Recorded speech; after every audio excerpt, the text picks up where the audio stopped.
Assalamualaikum everybody, welcome back to our channel। मेरा नाम है Rihan and today we are here with a new video. तो guys आज हम क्या करने जा रहे हैं, आज से हम करेंगे क्लास 10 जो सोशल साइंस है उसके हम यहाँ पे सिंपल पेपर डिस्कस करेंगे। ठीक है, हमारा टारगेट रहने वाला है क्लास 10 और सेशन की बात करें तो यह है 2023 के लिए। एंड आपको पता है कि सीबीएसई की यहाँ पे बात हो रही है तो उसके जो पेपर हैं वो उनके सर पे हैं। तो आज हम यहाँ पे सोशल साइंस के सिंपल पेपर को डिस्कस करेंगे और यहाँ पे आपको साथ साथ में मैं आपको सोल्यूशन भी प्रोवाइड करूँगा। याद रखना ये हमारा सेट फर्स्ट है और set second and second third fourth सभी सेट आएंगे, तो आप फिक्र मत करें। बट आपको पता होना चाहिए कि भाई एग्जाम का पैटर्न कैसा है और कौन कौन से इंपॉर्टेंट क्वेश्चंस हैं जो आपको एग्जाम में आ सकते हैं। अच्छा, हमने क्या कर दिया भाई, आपकी आसानी के लिए हमने क्या कर दिया, यहाँ पे साथ साथ में सोल्यूशन भी आपको प्रोवाइड कर दिए। ठीक है, मिसाल के तौर पर अगर आप इसको देखोगे, जिस तरह यहाँ पे ऑलरेडी मेंशन है सब कुछ, अगर आप देखोगे यहाँ पे क्या मेंशन है, ये है क्लास 10 सेशन 22-23। ठीक है, और ये सब्जेक्ट हमारे पास कौन है, सोशल साइंस एंड ये एक सिंपल पेपर है और ये हमारा फर्स्ट है, सेट फर्स्ट है। सोल्यूशन भी आपको, ठीक है, एग्जांपल ले लेते हैं। मिसाल के तौर पर आपको यहाँ पे मिलेंगे सेट फर्स्ट में एमसीक्यूज की टाइप में क्वेश्चंस मिलेंगे। एंड यहाँ पे आप देखोगे सेट ए में है the total renewable water resources of India are estimated to be. तो इसके आंसर आपको कहाँ पे मिलेंगे, ठीक है ना। जब आप इस वीडियो को या इस जो आपके पास ये जो पीडीएफ है इसको जब आप स्क्रॉल डाउन करेंगे तो यहाँ पे आपको क्या मिल जाएंगे, इसके सोल्यूशन भी मिल जाएंगे। चलो मैं स्क्रॉल डाउन करता हूँ इसको, तो यहाँ पे मैंने स्क्रॉल डाउन किया एंड यहाँ पे आप देख सकते हैं सोल्यूशन ऑलरेडी आपको मिले। ठीक है, ये सेशन ए के हैं। अब देखते हैं इसमें जो सेशन ए है, बी है, सी है, डी है, जो भी है उसमें किस तरह के क्वेश्चंस आते हैं और उनकी जो वेटेज होती है, मतलब उसके मार्क्स कितने होते हैं।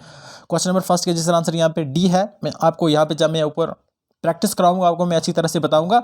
बट अगर आप रेफर करना चाहते हैं तो आपके लिए ये सोल्यूशन मैं आपको प्रोवाइड कर दूंगा। ठीक है, तो हम फर्स्ट पेज पे चलते हैं और वहां से हम अपनी जर्नी को स्टार्ट करते हैं। ऑलराइट, तो चलिए आप करते हैं यहाँ से हम अपनी जर्नी स्टार्ट। अच्छा, अगर देख लेते हैं तो पेपर का ब्रेकअप क्या है, इसमें जो मैक्सिमम मार्क्स हैं आपको 80 मार्क्स टोटल रहने वाले हैं। ठीक है, एंड आपके पास जो टाइम है वो आपके पास टोटल है 3 आवर्स।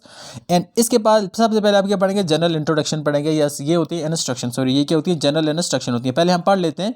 अगर हम देखें तो इसमें टोटल हमें कितने मिलेंगे, एफ सेक्शन तक मिलेगा, मतलब 6 सेक्शन हमें मिलेंगे। एंड इसमें क्या क्या होता है इसको भी अच्छी तरह से एक बार देख लेते हैं।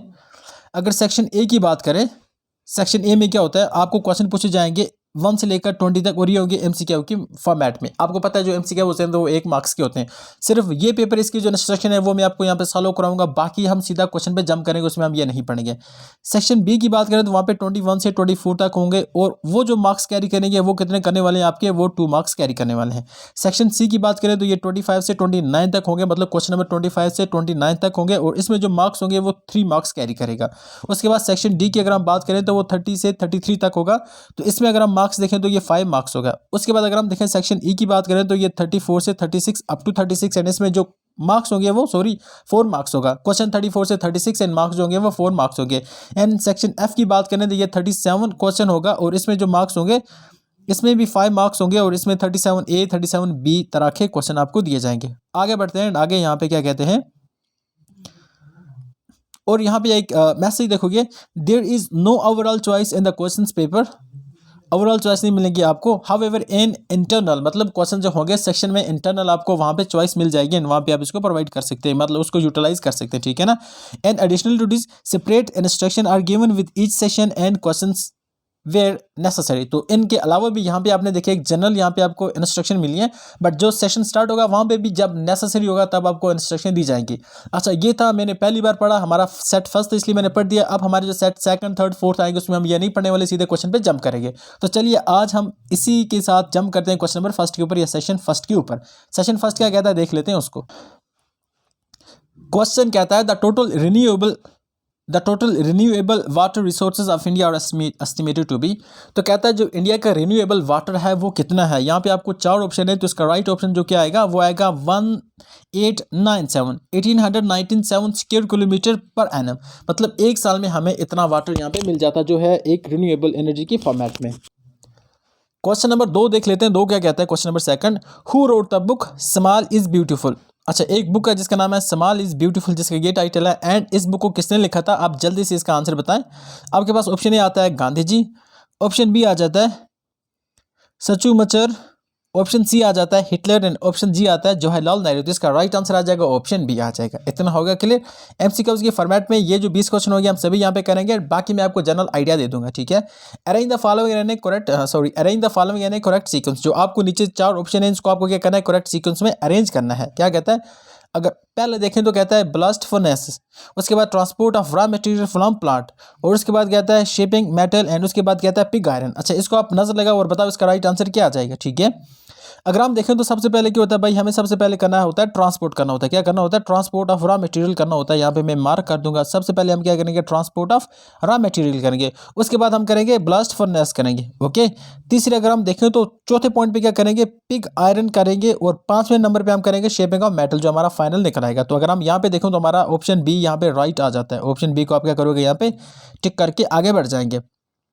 क्वेश्चन नंबर 5 क्या कहते हैं? Arrange the following in the correct sequence. अच्छा, आगे यहाँ पे जो क्वेश्चंस हैं, इसको जो कुछ मतलब दिए गए हैं, कुछ इंपॉर्टेंट पॉइंट्स दिए गए हैं, 4 पॉइंट से आपको इसको लॉजिकल ऑर्डर में ये करेक्ट सीक्वेंस में क्या करना है? आपको अरेंज करना है। ठीक है, क्या कहता है देख लेते हैं।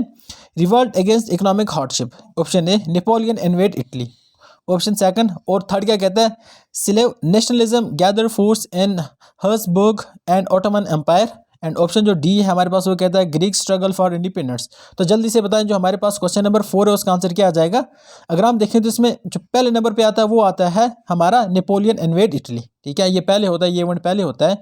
उसके बाद अगर हम देखें तो सेकंड इवेंट जो हमारे पास होता है वो होता है रिवोल्ट अगेंस्ट इकोनॉमिक हार्डशिप। ठीक है, तीसरे नंबर पे अगर हम देखें तो तीसरे नंबर पे हमारे पास क्या होता है भाई? वो होता है Greek struggle for independence, and चौथे नंबर पे ऑफकोर्स ये आएगा। तो इसमें हमारा जो राइट ऑप्शन आ जाएगा वो राइट ऑप्शन क्या आ जाएगा? जल्दी से बताओ, राइट ऑप्शन आ जाएगा सी। आप सी को टिक करके आएंगे। आगे चलते हैं नेक्स्ट क्वेश्चन के ऊपर। कहता है the credit help to meet, जो क्रेडिट होता है वो आपको किसमें मदद करता है? ऑप्शन आपके पास क्या आ जाते हैं भाई? ऑप्शन कहता है हाउस होल्ड नीड्स, कहता है working capital need of the production, day to day expenses and the borrower and the lender. तो इसका जो राइट ऑप्शन आ जाएगा वो ऑप्शन बी ही आ जाएगा। ठीक है, अच्छा, इसके जो भी आंसर है मैंने एंड पे प्रोवाइड कर रखे हैं, आप उसकी टेंशन मत लें। मैं क्या करता हूँ, इस वीडियो को स्टार्ट करने के लिए मैं जल्दी से पास डाउन कर दूंगा। ठीक है ना, मैं सॉरी स्लाइड डाउन कर दूंगा ताकि आपका टाइम बचा रहे। अब क्वेश्चन नंबर 20 तक तो MCQs है, इसके ऑलरेडी मैंने आपको आंसर प्रोवाइड करके रखे हैं। सो अगर आप इस PDF को पढ़ना चाहते हैं तो ज़रूर हमारे टेलीग्राम पर ज़रूर विजिट करें। ठीक है, एंड यहाँ पे हो जाता है ये खत्म। उसके बाद सॉरी इसको मैं रब कर देता हूँ। यहाँ पे हमारा सेक्शन 20 स्टार्ट होता है और इसमें हर एक के कितने मार्क्स होंगे? 2 मार्क्स होंगे, हमने ऑलरेडी पढ़ा था। कहता है कि describe the positive impact of casteism with regard to political expansion. कहता है जो पॉलिटिकल एक्सपेंशन होता है ना, एक पर्टिकुलर जो पॉलिटिकल पार्टी होती है उसकी जो आइडियोलॉजी एक्सपेंड होती है वो कास्ट बेस्ड के जो कास्टिज्म के बेस्ड पे होता है। तो आप बताओ उसके क्या क्या पॉजिटिव इम्पैक्ट हैं, आपको ये करना है, एक्सप्लेन करना है। ठीक है, क्वेश्चन नंबर 2 कहता है एक्सप्लेन द फॉलोइंग। ऑप्शन आता है G77 और आता है ग्रेट डिप्रेशन ऑफ 1927। ठीक है ना, अच्छा, आपको पता है ग्रेट डिप्रेशन ऑफ 1927 ये USA में आया था एंड इसने पूरी वर्ल्ड की जो इकनॉमी थी ना उसकी बुरी हालत कर दी थी। तो आपने अच्छी तरह से पढ़ा होगा एंड आप इसका आंसर कर पाएंगे। ठीक है, हम अगले क्वेश्चन पे चलते हैं। तो अगले क्वेश्चन देख लेते हैं, अगले क्वेश्चन किस तरह के हैं। क्वेश्चन नंबर 23 को 4 पे आ जाते हैं। Explain any 2 factor which enable globalisation in India. ठीक है ना, तो हमें 2 फैक्टर बताने जिसकी वजह से ग्लोबलाइजेशन इंडिया के अंदर हो चुकी है। ठीक है, क्या क्या फैक्टर आ जाते हैं?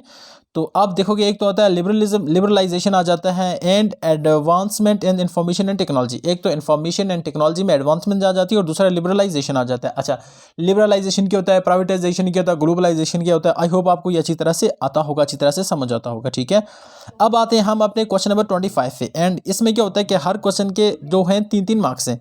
कहता है व्हाट आर बायोस्फीयर रिजर्व्स। ये जियोग्राफी का क्वेश्चन है, ऑफ कोर्स आपको आना चाहिए। बायोस्फीयर रिजर्व क्या होते हैं? असल में ये प्रोटेक्टेड एरिया होते हैं जहाँ पे हम जो वाइल्ड एनिमल होते हैं जिसमें प्लांट एनिमल्स दोनों आ जाते हैं उसको हम प्रोटेक्ट करते हैं। इतना हो गया क्लियर अच्छी तरह से। अगला क्वेश्चन क्या कहते हैं हमारे पे, what could have been the step taken by the consumers group. आपको ये भी इसका आंसर देना पड़ेगा। अच्छा, यहाँ पे बहुत ज़्यादा आपको क्वेश्चन मिलेंगे, आप इनके डेफिनेटली आंसर करेंगे। यहाँ पे मैं बस इंपॉर्टेंट क्वेश्चन लेके आया हूँ तो ताकि आपके लिए आसानी रहे। Describe the process unification of Britain. Britain किस तरह यूनिफाइड हुआ है आपको पता होना चाहिए। Unification of Germany, unification of Italy as well as unification of Britain. ये क्वेश्चन नंबर 30 है, ये सेक्शन डी क्या है। ठीक है, उसके बाद आपको नीचे भी बहुत ज़्यादा क्वेश्चन मिलेंगे एंड जो भी इंपॉर्टेंट है आप इसको ज़रूर गो थ्रू करें। मैं चाहता हूँ कि आप एग्जाम में मैक्सिमम लेकर आएँ। How does democracy accommodate social diversity, ये भी आपको इंपॉर्टेंट क्वेश्चन है तो आप इस पर भी नजर लगाएं। ठीक है ना, एंड आपका ये जो क्वेश्चन नंबर क्या है भाई, ये जो सेक्शन ई है आपका, यहाँ पे आपको सेक्शन ई में आपको क्या करना है कि ये जो पैसेज है इसको पूरी अच्छी तरह से आपको अंडरस्टैंड करना, अच्छी तरह से पढ़ना है। ठीक है, एंड उसके बाद आपको क्या करना है, इसके एंड पे जो क्वेश्चंस होंगे आपको उनका आंसर देना पड़ेगा। जिस तरह आप इसको पढ़ेंगे तो फिर यहाँ पे आप देखोगे तो यहाँ पे आपको क्वेश्चन पूछे जा चुके हैं तो आप इसका क्या करोगे, आंसर देंगे। एंड आंसर कहाँ से लाना है आपको, ऊपर जो पैसेज है उसमें से लाना है। ठीक है ना, और कहीं से भी नहीं लाना है, ये इंपॉर्टेंट है, ये बात याद रखना। अपने घर से कुछ भी नहीं लाना है, मतलब अपने माइंड से कुछ नहीं लाना है, जो पैसेज में है वही गिवन है वही पढ़ना है, ठीक है ना। Read the text carefully and answer the question. आपको ये टेक्स्ट को अच्छी तरह से पढ़ना है एंड इसके बाद जो क्वेश्चन पूछे जाएंगे आपको उनका आंसर देना है, ठीक है। जब यहाँ से आप पढ़ते जाओगे तो एंड पे आप आओगे तो आपको क्या मिलेगा, यहाँ पे कुछ इंपॉर्टेंट क्वेश्चंस मिलेंगे। एंड देख लेते हैं, give the importance of math communication. देखो मैथ कम्युनिकेशन का क्या फ़ायदा है, तो आपको इसका आंसर लिखना पड़ेगा। मैथ कम्युनिकेशन यहाँ पे describe the natural and role of features film in India. Film के बारे में आप ऑफकोर्स जब मैसेज पढ़ेंगे तब आपको पता चलेगा, पूरी पैसेज जब पढ़ेंगे तब आपको अच्छी तरह से अंडरस्टैंडिंग आएगी इसकी, ठीक है। और ये मैसेज आपको सेक्शन एफ में अगर हम देखें तो इसमें भी आपको क्वेश्चन मिलेंगे। किस तरह के क्वेश्चन मिलेंगे, ये मिलते हैं आपको मैप बेस्ड क्वेश्चन होते हैं।